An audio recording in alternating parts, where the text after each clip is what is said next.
Welcome back to the channel and welcome back to another edition of the Spurs Chat podcast. After 71 days, Tottenham Hotspur finally have their man. Ange Postecoglou becomes Tottenham's new head coach on a 4-year deal. An official announcement was released by Tottenham Hotspur Football Club earlier today. It states, "We are delighted to announce the appointment of Ange Postecoglou as our new first-team head coach, becoming the first Australian to manage in the English Premier League. Ange will join us on the 1st of July on a 4-year contract." Tottenham Hotspur chairman Daniel Levy said Ange brings a positive mentality and a fast attacking style of play. He has a strong track record of developing players and an understanding of the importance of the link from the academy, everything that is important to our club. We are excited to have Ange join us as we prepare for the season ahead. My co-host tonight, I've got Craig Dearman back with us. Craig, how are you? I'm all right, Chris. Yeah, looking forward to this and getting Ellie's valuable insight into our new manager. You can see he's upset. I know he's upset for losing apparently a great guy who's very much loved at Celtic. So apologies to Celtic fans, but we will look after him, I promise. Well, we've got very special guest, Celtic fan Ali Ross with us. Ali, thanks so much for joining us to give your insight on Ange Postecoglou tonight. First of all, welcome to the channel, and how are you feeling about this news? Kind of thought it was coming. I'm glad he's not went to a Southampton or a Leicester or one of these provincial clubs, mainly because we lose a lot of players for money, obviously, to a lot of these smaller clubs that have got no fan base, and the size of our club, we shouldn't happen really, but obviously we're playing in a league where we don't make very much money. So, Ali, how did the Celtic fans feel 2 years ago when he was appointed? Didn't know who he was. Exactly like you guys are now. Who is this guy? You know, what's he all about? Yeah, just total underwhelmed, I suppose, is the best word. And people started getting on board slowly? Oh, within weeks. He's brilliant. How's your season been? Because, of course, you've done the treble. A couple of trophies under him as well. 5 trophies in 2 years. You must be absolutely delighted with how the season's gone. Yeah, attacking wise, he's superb. I mean, that's I heard that thing today. That's the most goals Celtic have scored in a season since 1938. Wow.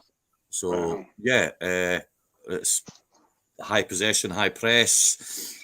You know, inverted fullbacks, you name it. He does the whole shebang. He'll not mess about. If anyone doesn't play his style, they'll be gone. Wow. You want to come in, Craig? Yeah, I was going to say, you mentioned the fullbacks here, Alex. Me and Eddie obviously spoke at length about this, and he plays 4 at the back, Ali. That's fair enough to say. And he plays 4 at the back is his general formation, isn't it? And yeah, the strong emphasis is what you said on the fullbacks. He trusts them to come inside, and he trusts the centre backs to be able to do their job and defend. Basically, that's correct, isn't it? So what we were saying about Romero, we think Romero is going to be able to handle that. But what do you think Eric Dyer will be able to do if he stays at the club? Do you think he's going to be up to it, or do you think we've got to invest in that area? He'll just not stay at the club, mate. He's just not good enough. He hasn't been for years. Not for Tottenham, I don't think. Just my opinion. I think he's a weak link. I think you could get better, and you wouldn't have to pay that much for 30 million. Would get you better than Eric Dyer. Yeah. And that's just that's a fact. I think Tottenham have underperformed. I mean, look, everyone will probably tell you the same thing. You know, you had a guy in Pochettino. He wasn't a winner, but he played nice football. Still didn't win anything. You know, you brought in 2 outdated coaches that can't keep up with today's game. That's why he didn't win anything with them. You know, this guy is going to bring you, and you got to remember that he's come from the City group. You know, his principles were all backed on Pep Guardiola the lot. You know, so the team in Brisbane Roar, that's owned by the City Group. Yokohama, they're owned by the City Group. Won titles for both of them. You know, he won the Asian Cup for the Aussies. That's not been done before. You know, the guy's a winner. I'll tell you that much. He'll not take any rubbish. Ali, at the age of 57, are you surprised that he hasn't had that big break before this? Not really. I mean, look, there's a snobbery in the English Premiership and some of the big leagues when it comes to other coaches in other leagues. Just because they're from a smaller league doesn't make them a winner or capable of coaching a team. Yeah. You know. Who do you think of our team? Because you know most of our players. Who do you think will thrive under Postecoglou? Do you think Harry Kane will thrive? Do you think you've already Kane said Son? Kane will love it. Aye, because he's intelligent enough.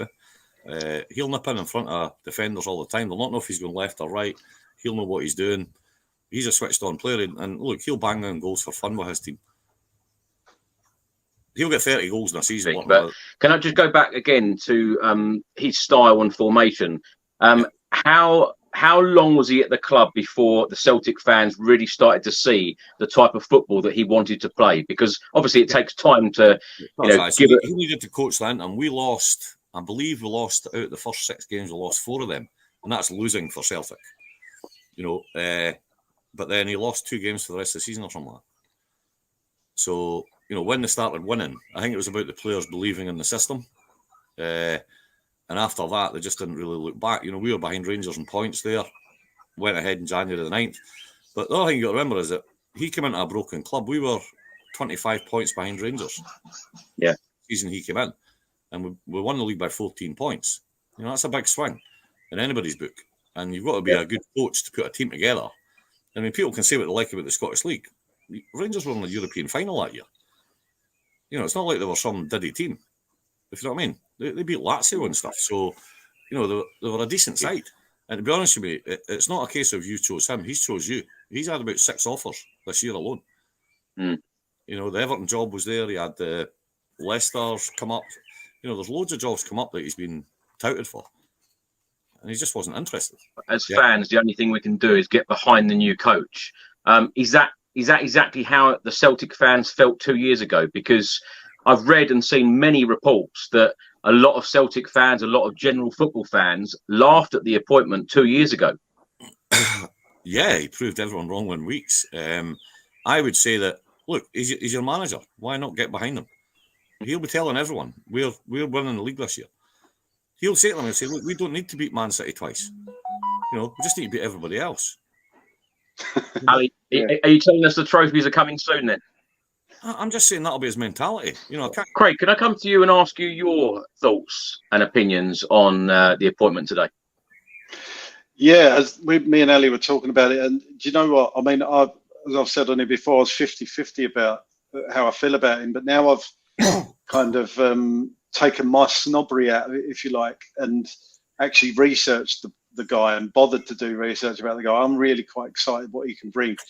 Putting aside who I wanted originally, obviously Poch and Nagelsmann, and it seemed like this is the club's 4th or 5th choice. I know he was on the list, but he was way down it, and he was certainly way down on mine. But having researched the guy, having watched stuff about him, having done my research, spoken to Ali at length, I'm actually really excited about having this guy. He seems to be exactly what we need.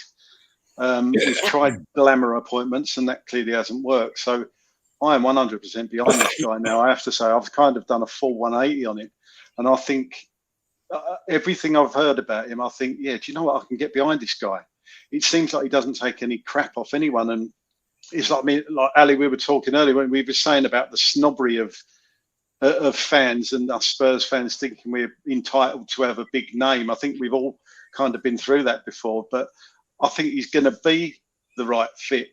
It's what you said, Ali, isn't it? It's you think he's a good fit for Spurs, don't you?